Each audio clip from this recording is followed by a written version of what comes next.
So today we are going to be talking about love languages, understanding love languages, then understanding men and understanding why they do what they do so that you can understand why you do what you do and why you might be attracted to unavailable men. So this is going to be a slightly longer video. So grab a notebook, grab a pen, make notes and grab yourself a drink and just get comfortable. So for today's training, I'm going to be talking about a few different topics and then I'm going to combine them together so that you can better understand why you do what you do and why you are so attracted to unavailable men. And before I start, I just want to quickly mention that this course is only for women. So I'm going to be talking from the point of view of a woman. So just throwing this out there for anybody who is watching. Okay, so the first thing that I want to talk about is love languages. Now, I don't know if you are aware or not, but there is a hugely popular book by Gary Chapman. It's called The 5 Love Languages.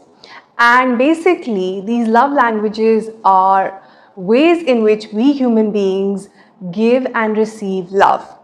So the 5 love languages that he talks about are physical touch, words of affirmation, quality time, acts of service and gifts like material gifts. The book is fabulous and if you want to invest in it, go ahead, do so, get aware, get self-aware because when it comes to personal growth, self-awareness is everything.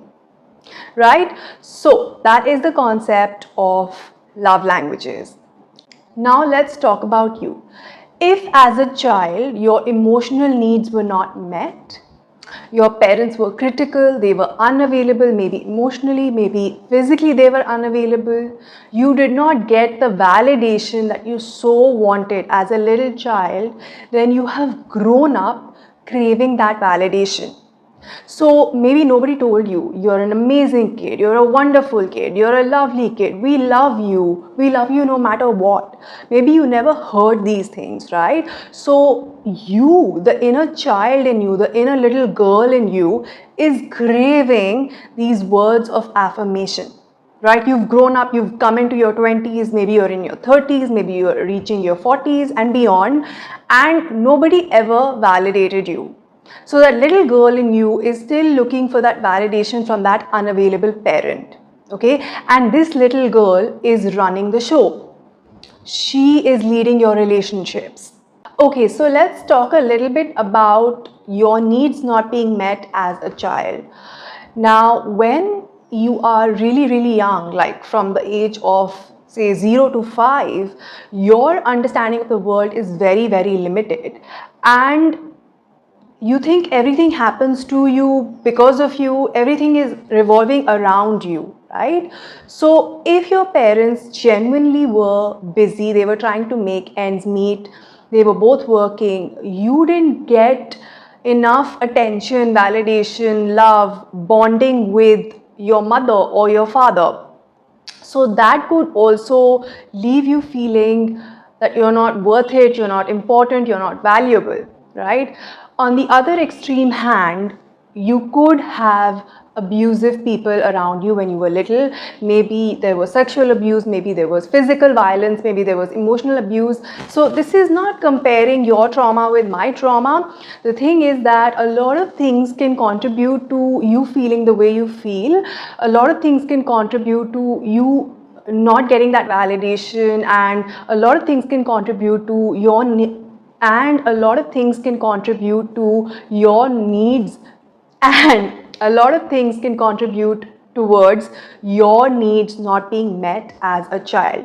So having established that, let's move ahead in this training. So now maybe you're in your 20s, maybe you're in your 30s, maybe you're in your 40s and beyond, and in walks this charming, charismatic man. Okay, he knows exactly what to say to push your buttons, right? So you get that surge of dopamine.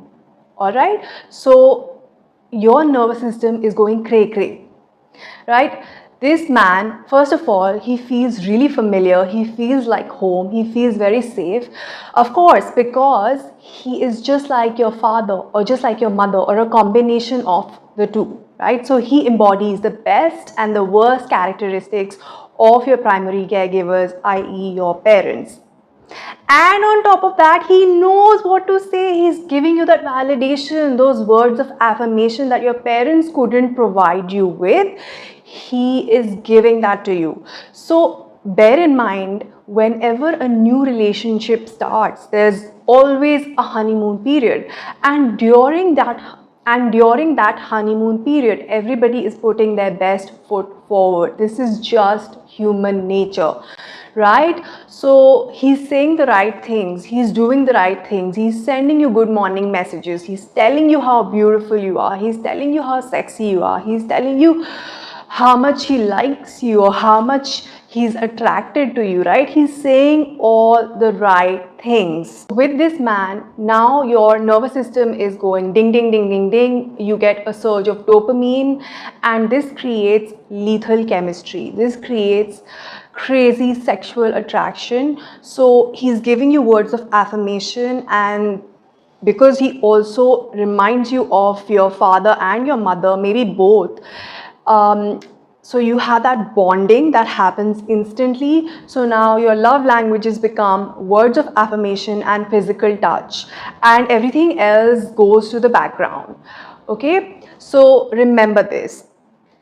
Okay, so before we move ahead in this training, I just want to quickly mention that while there are men out there who are cheaters, who are manipulative, who have narcissistic tendencies, and men who do not have your best interests at heart, most men are just as traumatized as you are. They're just scared. They are emotionally unavailable because of whatever may have happened to them in their childhood or in their past. By this time, by this point, they may have gone through multiple heartbreaks, right? So they may also have a dysregulated nervous system. They may have a combination of anxious and avoidant personality. They may have a combination of anxious and avoidant attachment style, which basically results in this hot and cold behavior.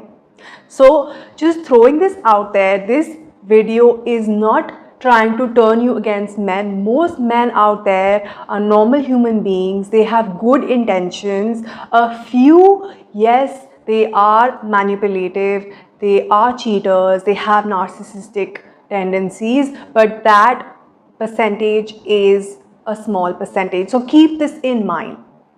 Now let's talk about men and how they have evolved. Back in the day when we were all hunters and gatherers, most men were hunters and women used to be gatherers. So the way they evolved was that they had to put their feelings aside, their emotions aside, and they had to go out into the wild to hunt so that they could provide for women and children and the elderly. Right? So the way their bodies, their nervous systems and their DNA has evolved is that they are always conserving energy. They are conserving precious energy which they can use to hunt. Right? When they are relaxing or when they are at home, they are hardwired to conserve energy. So fast forward to today.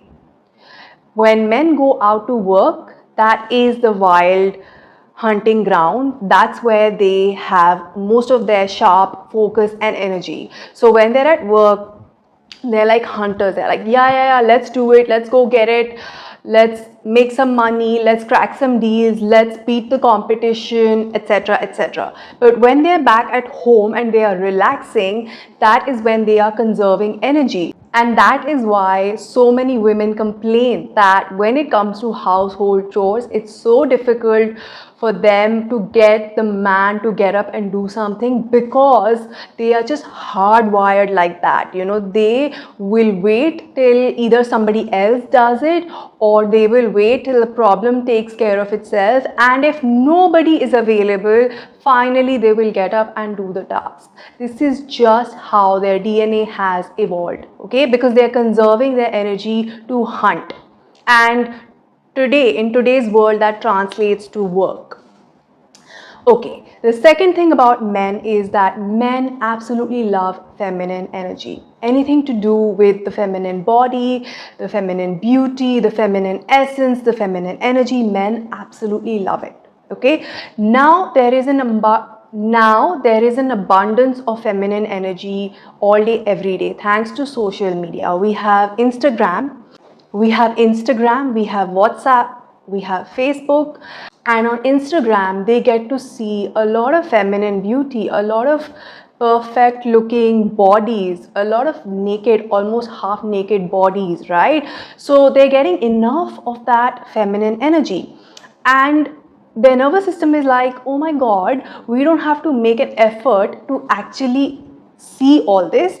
This is available to us at the click of a button for free. And then through Instagram, you can message. Through WhatsApp, you can message. You have so many online dating sites. So they're like, wait a minute. We can message not just one woman. We are not investing our time and effort and energy in one woman. We can message 10 women at the same time.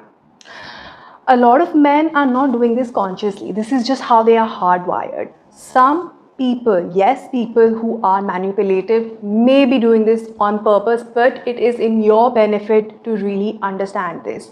So now they're like, oh my God, we don't have to physically put in any effort. We can conserve all this energy and we can be messaging 10 beautiful women at the same time. So one message, one beautifully crafted message that says, you're so beautiful, you're divine, I'm so attracted to you, la la la la la, I don't know, whatever, poetry, whatever.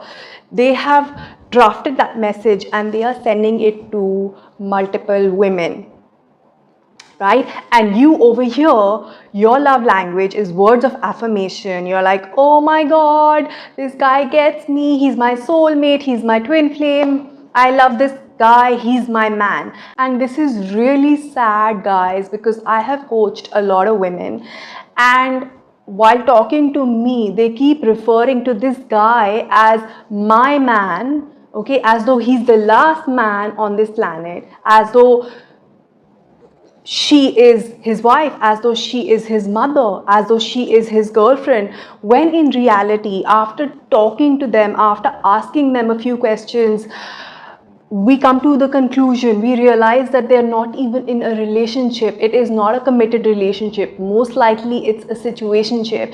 And some of them have not even met once. Some of them have not even met once. Some of them have met once or twice or thrice. And the entire relationship is happening on WhatsApp through messages. So here's another thing about men. A lot of men out there online today may be already married, they may already be in a committed relationship, and they just get online on these dating sites to just get their a fix of feminine energy, right? And they are messaging multiple women. And that's all they want. They never intend to have a real relationship they never intend to have a real relationship in the real world. This is all they want. They just want to chat you up. And you're sitting here thinking, oh my God, he's my man, he's the one, words of affirmation, la la la la la. And mind you, all of this is not happening consciously, it's happening subconsciously. So my job is to urge you to wake up and realize what's going on. At the max, somebody might just give you a lot of words of affirmation and then they might just want to hook up with you. So you get words of affirmation and you get physical touch, and that's it. That is it. That is minimum investment for the guy, and you're just giving him everything. The deal is, ladies, that words, unless they are backed by action, mean nothing. Get this tattooed on your forehead, write this down, write it on your mirror so that you see this every single day. Make this your mantra. Words, unless they are backed by action, mean nothing. So here's where I really want you to dig deep. If your primary love language is words of affirmation, change it. change it today. So this is how I want you to prioritize your love languages. First of all, make all love languages your love languages, okay? Number one should be acts of service. Number two should be physical and material gifts. Number three should be quality time. Number four should be words of affirmation. And number five should be physical touch. He should only be allowed to touch you once he has done 1, 2, 3, and 4 enough number of times, or once he is committed to you, once he has given you the ring, or once he is your husband.